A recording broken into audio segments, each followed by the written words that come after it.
నల్లమల అడవుల మధ్యలో కృష్ణానది పక్కన ఒక క్షేత్రం ఉంది. అక్కడ శివుడు ఒక జ్యోతిర్లింగ రూపంలో మాత్రమే కాదు, శక్తి కూడా అదే ప్రదేశంలో కొలువై ఉంటుంది. ఈ రెండు కలిసి ఉన్న పవిత్ర క్షేత్రం శ్రీశైలం. శ్రీశైలం అంటే కేవలం ఒక టెంపుల్ కాదు, పురాణాల ప్రకారం భూమి మీద ఉన్న కైలాసంలాగా భావించిన ప్రదేశం. ఇక్కడ ప్రతి కొండకి, ప్రతి తీర్థానికి, ప్రతి సన్నిధికి ఒక పురాణ కథ ఉంది.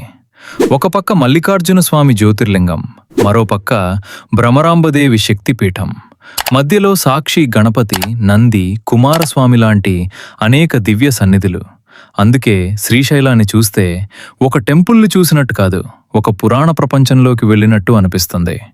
కానీ ఈ క్షేత్రానికి మల్లికార్జున అనే పేరు ఎలా వచ్చింది? శ్రీశైలంతో కుమారస్వామికున్న సంబంధం ఏంటి? శ్రీశైలంలోనే శక్తిపీఠం ఎందుకు ఏర్పడింది? సాక్షి గణపతి భక్తుల పేర్లు ఎందుకు రాసుకుంటాడని నమ్ముతారు?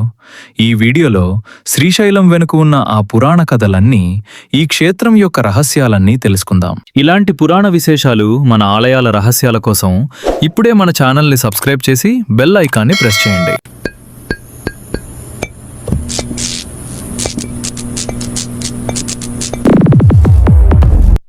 శ్రీశైలం యొక్క ప్రధాన దైవం శ్రీ భ్రమరాంబ సమేత మల్లికార్జున స్వామి. మల్లికార్జున స్వామిని భారతదేశంలో ఉన్న 12 జ్యోతిర్లింగాలలో ఒకటిగా భక్తులు పూజిస్తారు.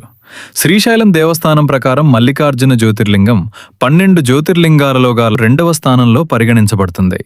శ్రీశైలం యొక్క గొప్పతనం ఏంటంటే, ఇక్కడ శివుడు మల్లికార్జున స్వామి రూపంలో, శక్తి భ్రమరాంబదేవి రూపంలో ఒకే క్షేత్రంలో కొలువై ఉంటారు. అందుకే శ్రీశైలాన్ని శివ శక్తి కలయిక జరిగిన అత్యంత పవిత్ర క్షేత్రంగా భావిస్తారు. శ్రీశైలం స్థల పురాణం ప్రకారం శివుడు భూమి మీద తనకు కైలాసం తర్వాత అత్యంత ఇష్టమైన ప్రదేశం శ్రీశైలం అని చెప్పినట్టు కథలున్నాయి. ఈ ప్రదేశాన్ని భూమి మీద కైలాసం అని కూడా భావిస్తారు. మల్లికార్జున అనే పేరు వెనుక కూడా ఒక అందమైన పురాణ కథ ఉంది.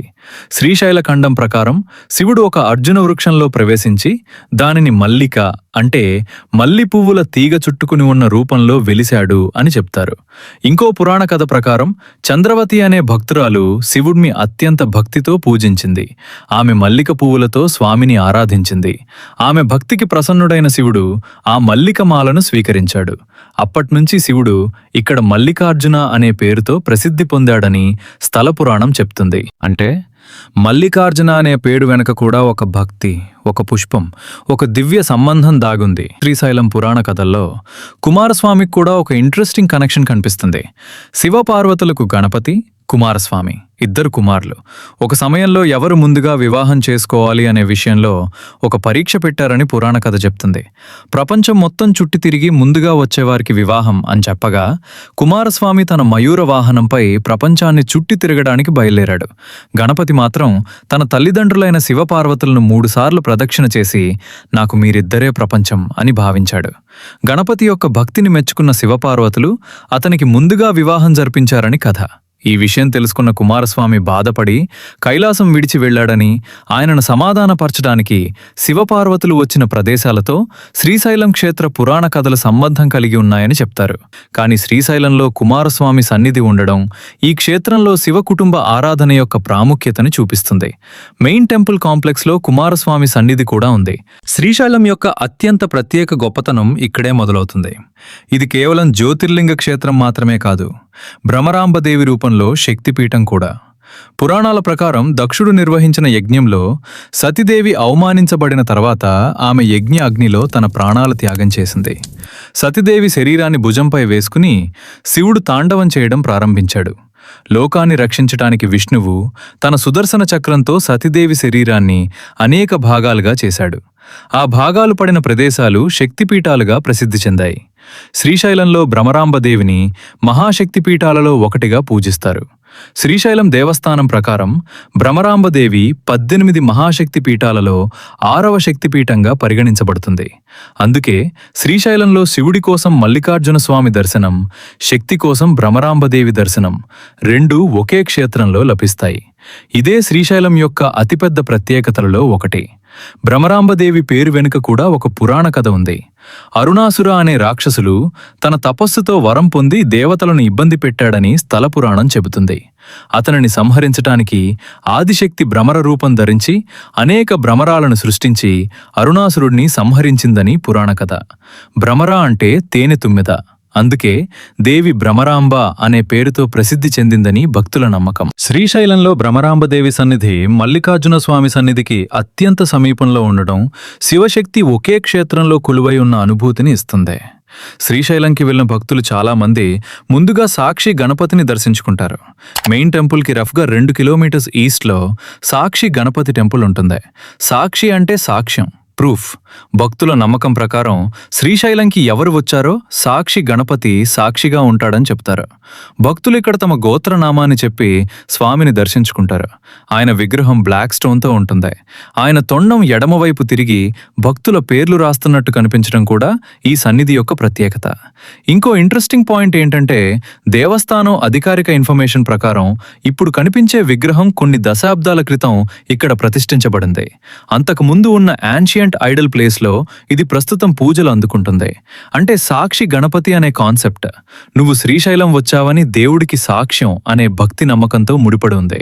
మల్లికార్జున స్వామి సన్నిధికి వచ్చిన వెంటనే మనకి కనిపించే అత్యంత ముఖ్యమైన సన్నిధి నంది. నంది అంటే కేవలం శివుడి వాహనం అని మాత్రమే చాలామంది అనుకుంటారు. కానీ శైవ సంప్రదాయంలో నందిని శివుడి యొక్క అత్యంత ప్రముఖ భక్తుడిగా భావిస్తారు. శ్రీశైలం స్థల పురాణం ప్రకారం శిలాద మహర్షి తపస్సుకు ప్రసన్నుడైన శివుడు నంది రూపంలో వరమిచ్చాడని చెప్తారు. తరువాత నంది శివుడి వాహనంగా మారాడు. శ్రీశైలంలో నందికి సంబంధించిన సంగాల బసవన్న సన్నిధి కూడా ఉంది. అధికారిక దేవస్థానం వివరణం ప్రకారం నంది అనే పేరు సంస్కృతంలో ఆనందం అనే అర్థాన్ని కూడా కలిగి ఉంటుంది. కాబట్టి నందిని చూస్తూ శివుణ్ణి దర్శించడం అంటే భక్తి, సేవ, నమ్రత అనే 3 గుణాలను గుర్తు చేసుకోవడం లాంటిది. నల్లమల కొండల మధ్యలో ఉన్న శ్రీశైలం టెంపుల్ ఆర్కిటెక్చర్ కూడా చాలా ప్రత్యేకం.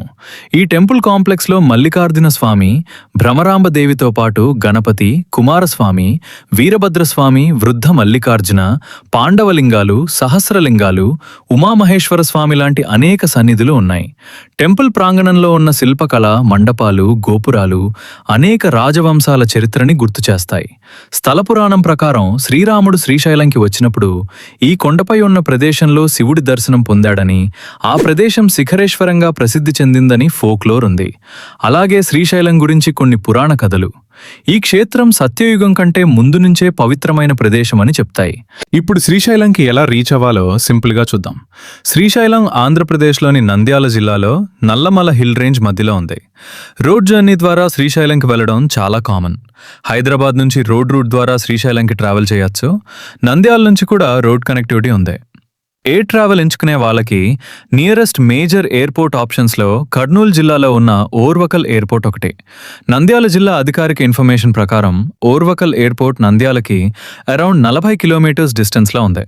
రైల్వే ద్వారా నంద్యాల వరకు వచ్చి అక్కడి నుంచి రోడ్ ట్రాన్స్పోర్ట్ ద్వారా శ్రీశైలం రీచ్ అవ్వచ్చు. శ్రీశైలంకి రోడ్ జర్నీలో నల్లమల హిల్స్ మధ్య కనిపించే forest views, Krishna river surroundings pilgrimage జర్నీని ఇంకా మెమరబుల్గా చేస్తాయి. ఓం నమః శివాయ. శ్రీ భ్రమరాంబ సమేత మల్లికార్జున స్వామి. ఇలాంటి మిస్టీరియస్ టెంపుల్ స్టోరీస్ కోసం సబ్స్క్రైబ్ చేయండి.